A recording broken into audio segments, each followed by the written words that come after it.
waxuma daf koy jël de mais beneen croisement ba laay xaar Maroc mu mën fa toog muy entre Nigéria ak Algérie ku fa gañe lay dajeel. foofu noonu foofu mooy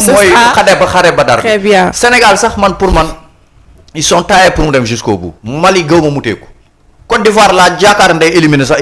Égypte li muy football baaxul. Égypte comme genre li ñuy wax ci Mali ci ñaari affiche yi des ci quart de finale. mais Maroc man je mise une pièce de 2-1 si ñoom parce que Cameroun tam quel que soit alpha. voilà notez le pronostic de Serigne Mbaye Diop Maroc contre Cameroun. Sénégal 2-0. ah Sénégal 2-0. waaw ñaari pronostic yooyu naa la jox 4 pronostics yëpp léegi nag dinaa si jàpp ñaar.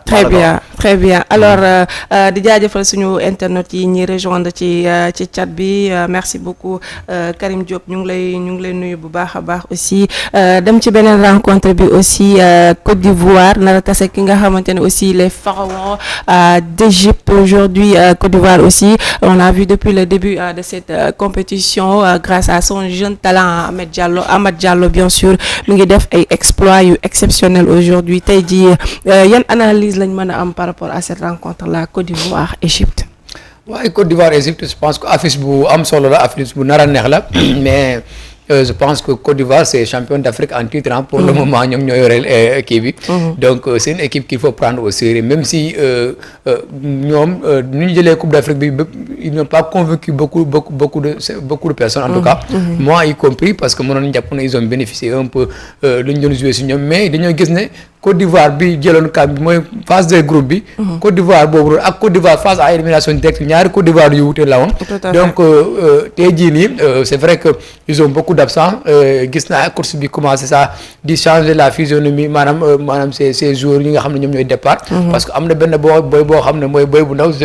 j'arrive pas à capter son nom là mais mooy boy bu gàtt bi Inoy tigi voilà Inoy boy boobu noonu bon c'est un très bon joueur boo xam ne il fait beaucoup de bien à cette équipe ivoirienne parce que dafa leen di permettre voilà il permet à l'équipe quand même d'avoir la possession il est très percutant mën na dribbler ñaari joueurs ñetti joueurs porter le ballon vers l'avant c'est un gosse que depuis mu commencé nekk titulaire quand même il a changé la physionomie de cette équipe ivoirienne instant bi Côte d'Ivoire dafa nekk équipe boo xam ne à l'aise avec le ballon qui se procure beaucoup d'occasions et qui marque des occasions avec des caissiers qui se projettent donc pour moi l'avantage un peu côté Côte d'Ivoire maintenant Égypte tamit c'est une équipe qui sait souffrir compétition yi ñu demee Coupe d'Afrique bon dañuy wax ne bon Égypte fii la mais à chaque fois ils sont capables de gis nga ni équipe Égypte bi baax non bii moom man Égypte bi day si dal di am ay adversaires yow non loolu la quoi maanaam bii baaxul mais Égypte loolu seen histoire la te am na problème sax gagné benn am nga loolu seen histoire la Égypte compétition yi passé yëpp dañuy ne Égypte baaxul mais mën nañu jàpp équipe yóbbu la ba tiro bi xam nga loolu seen jikko la quoi yóbbu équipe tiro bi passé benn sax tiro bi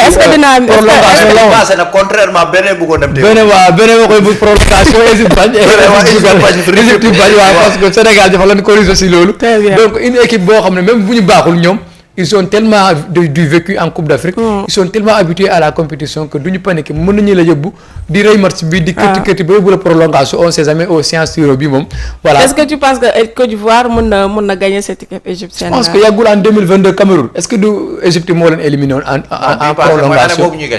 Égypte moo la éliminé ñu nekk Égypte finale Égypte la éliminé par série. waaw mooy bu ñuy dem année Gabaski bi la. bu ñuy dem seen c'était en 2022 en 2022 Gabaski bi muy jàpp jaay mën jàpp penalty yi contre Côte d'Ivoire. mooy bu ñu organisé en Côte contre ñun mu ni day récidiver non même demi-finale bi série la gagné Cameroun. waaw Gabaski di jàpp rek. waaw loolu laa lay wax maanaam en 2022 contre ñun mu réer. voilà en 2022 ñoo daje woon. donc Égypte yóbbu ko prolongation gagné ko ci séance tiro bi. donc Côte d'Ivoire xam nañu ne donc Égypte c'est une équipe qui est comme ça même bu ñu nekkul à 100%. et de base c'est des équipes qui se connaissent. mais c'est pas la même physionomie Égypte bu may gis nii je pense pas que mën na téye Côte d'Ivoire bi parce que Côte d'Ivoire bi c'est des jeunes joueurs yoo xam ne mix la am na ñoo xam ne am nañu vécu mais am na ñoo xam ne ils ont faim ils ont envie de et puis am nañu talent encore contre joueur équipe bu am talent la parce que am na ay jeunes sànq maa ko doon wax Amad Diallo quand même il porte malgré ko la APP bi ba léegi feeñul ci équipe bi parce que offensivement ils sont prolifiques ñu ngi dugal ay buts ba pare défensivement ñoom Dika ñoom Kosono ñoom Guela Doué quand même c'est très solide derrière maintenant Égypte quand même ils ont vécu xam nañu Coupe d'Afrique ils savent négocier des matchs voilà donc pour man côté boobu la quoi mais gisuma ne Égypte bi mën a téye la Côte d'Ivoire si vraiment bon match nag lu ne mën na ci xaj parce que y a des faits de jeu mën nga commencer jël penalty carton rouge tout ça c'est des faits de jeu yoo xam ne kenn mënu ko sóoraale mais globalement parlant je pense que Côte d'Ivoire laay def ci kaw ñoom ñooy jàll ci quart ci ñoom ñooy jàll. Je pense que les avis sont partagés, hein. Tout le monde peut dire ce qu'il pense donc de ces affiches chocs qu'on a concernant donc ces quarts de finale. Serigne Mbaye Diop, Côte d'Ivoire, Égypte, on a vu quand même benn équipe ivoirienne bi nga xamante ne depuis le début de cette compétition l'équipe n'a pas flanchi. On a un jeune Amad Diallo qui quand même porte cette équipe ivoirienne. Est-ce que la Côte d'Ivoire peut espérer quand même une victoire face à cette équipe égyptienne? Ils sont favoris à leur propre succession, hein. Très bien. Parce que si favori lañ bokkoon mais man dama leen considéré woon début avant campagne bi di commencer moom mooy première nation bu gagné Coupe d'Afrique di ñëw te du bokk ci favori. Parce que seen équipe bi dafa nekkoon équipe bi nga xamante ni personne ne connaissait ces yenn joueurs yi fii le grand public laay wax ma xawma sama genre yi nga xam man sopp naa. Amad Diallo bi mooy première compétition ma. yeneen ñaari Coupe d'Afrique yëpp da doon ñëw mais da doon blessé. Très bien ñu écarté ko. Faye dafa def ay choix forts comme li may wax ci Cameroun. mu am ay joueurs yu mu écarté. bombu am dëkk ba ay Nicolas Pepe ay Simon Adingra dañu war a jouer dañu war a dugg fii football kenn du programme kuy jouer coach bi mooy xool les hommes yi mu yaakaar mu yóbbaale leen. à la place qu'il faut. léegi nag Pepe am na ñu naan non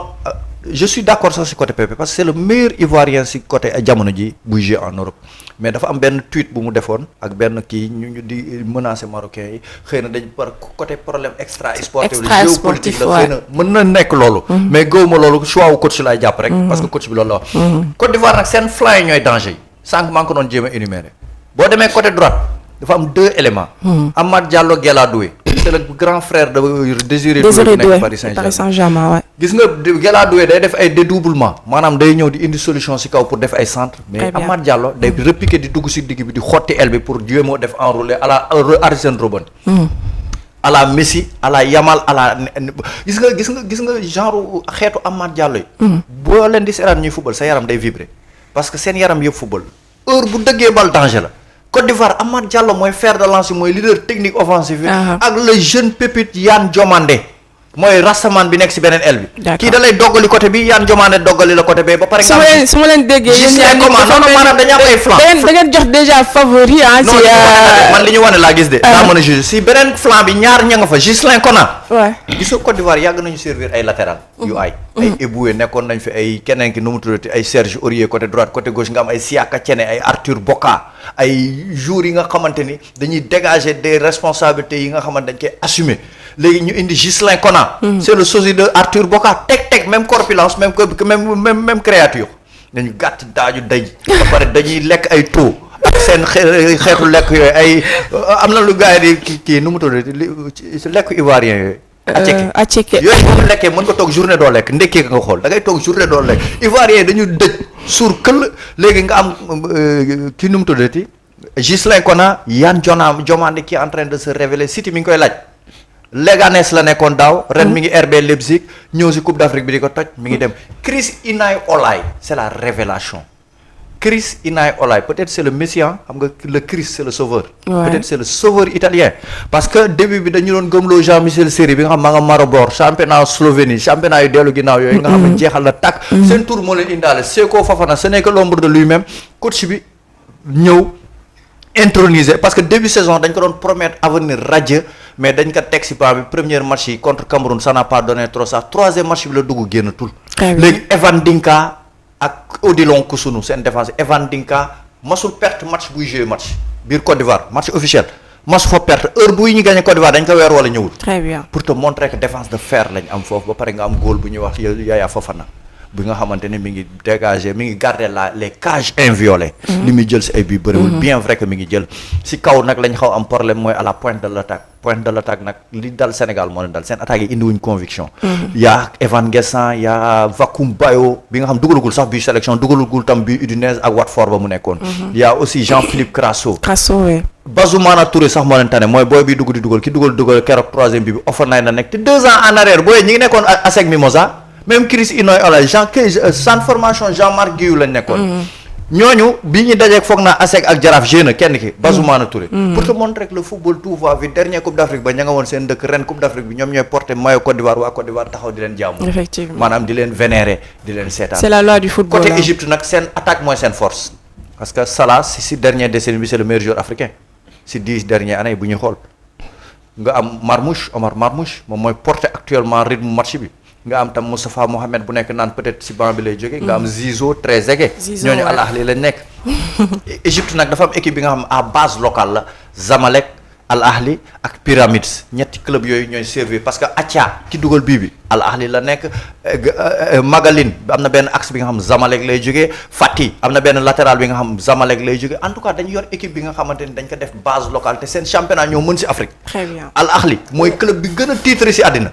championnat égyptien 58 coupe nationale la gagné 100 xaw ma 80 ñaata championnat la gagné plus ay Ligue des champions 13 Afrique ay coupe yeneen ay affaires yi pour te montrer que ñoom ils n'ont pas de problème de joueurs yi nga xam mën nañ dugg seen championnat lijjanti fa ay joueurs.